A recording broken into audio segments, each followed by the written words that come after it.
Своей встречи это, как и всегда, вопросы, связанные с мероприятиями по инвестпрограмме, задачи, стоящие перед нашей страной и по освоению тех средств, которые выделяет Россия, достаточно серьезные. Есть проблемы, которые мы, к сожалению, еще не все решили. Есть вопросы, связанные с проектно-сметными документами, которые не все еще готовы, но российская сторона как раз-таки нам содействует в том, чтобы все вопросы, связанные с реализацией этой программы, были бы доведены до логического завершения. Если даже в этом году мы не сумеем освоить в полном объеме этих средств, то эти деньги, российская сторона нам обещает, что они будут переходящими к следующему году. То есть вопросы возможности реализации тех пунктов мероприятий будут перенесены на следующий год. Я могу только подтвердить слова президента и сказать, что мы именно эти вопросы обсуждали. Инвестиционная программа была заложена 4,7 миллиарда, если мне не изменяет сейчас цифры, не ошибаюсь. Значит, все зависит от того, с какой скоростью будет подготовлена проектно-сметная документация, без которой, понятно, строить начинать нельзя.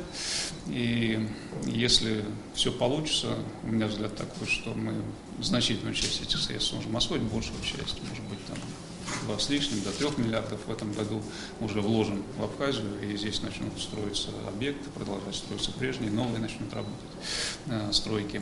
И оставшуюся часть я даже могу заверить, Роджиновича здесь публично, что мы обязательно сохраним. И если даже мы не успеем освоить эти средства, они будут перенесены на следующий год и тоже вложены в экономику, в инфраструктуру Республики Абхазия. Это твердая гарантия с нашей стороны. То есть есть уверенность, что 3 миллиарда все же из 4,7 можно освоить, да, в этом году? Знаете, я не знаю, как можно быть уверенным во всем, но нужно стараться. Во всяком случае, те проблемы, которые стоят перед абхазской стороной в процессе формирования этих документов, будут решаться. Все зависит от нас в большей степени. Здесь некого особенно винить, потому что в 2014 году была завершена комплексная программа прежнего этапа, когда нам вместе с вами удалось достроить очень большое количество объектов, и фактически была такая точка отсечения. В 2015 году начали обсуждать новую инвестпрограмму, совершенно новую, с нуля. Все-таки ее согласование требовало нескольких месяцев работы, а потом, после этого, начали уже обсуждать, как те объекты, о которых договорились, строить. Ну так сначала нужно проекты сделать. Хороший проект делается минимум несколько месяцев, а поскольку у нас многие объекты с вами инфраструктура, причем очень сложная, и там еще более долгий срок на подготовку проекта сметной документации. Поэтому, честно говоря, мне кажется, это объективные причины. Здесь нет чьей-то недоработки ни с российской стороны, ни с абхазской. Это просто такой цикл.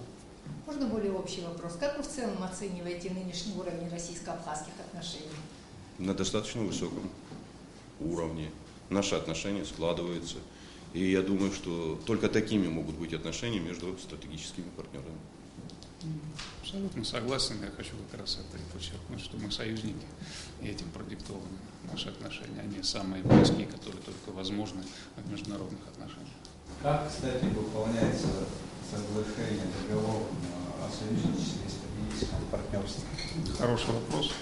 Ну, я думаю, что как раз-таки мы вот сегодня сидим и говорим о пунктах мероприятий, которые являются частью этого договора. Это вопросы социального назначения, вопросы инфраструктурных возможностей, вопросы обороны, вопросы безопасности. Все это как раз-таки обговаривается и решается в свете всех этих как раз-таки требований. Более половины из предусмотренных этим договором отраслевых соглашений уже подписаны нашими странами, остальные в работе, и довольно оптимистично мы смотрим на будущее. Прогресс там очевиден в сфере безопасности. Очень давно уже заключено первое соглашение между Министерством обороны, МВД.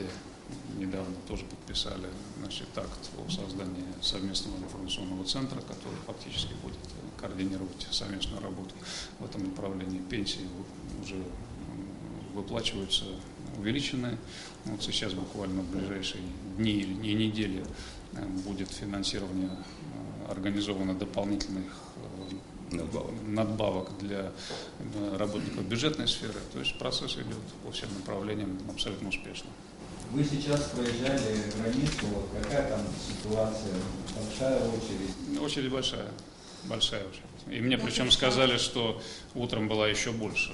И немножко она, так сказать, прошла, пока вот мы добирались. И это печально, потому что жарко довольно. И, конечно, людям трудно так долго стоять. Это проблема, которую президент ставил в ходе визита в Москву перед нашим президентом. И работы определенные здесь ведутся по облегчению этой ситуации. Будем надеяться, что со временем мы избавим наших граждан от таких тяжелых проблем.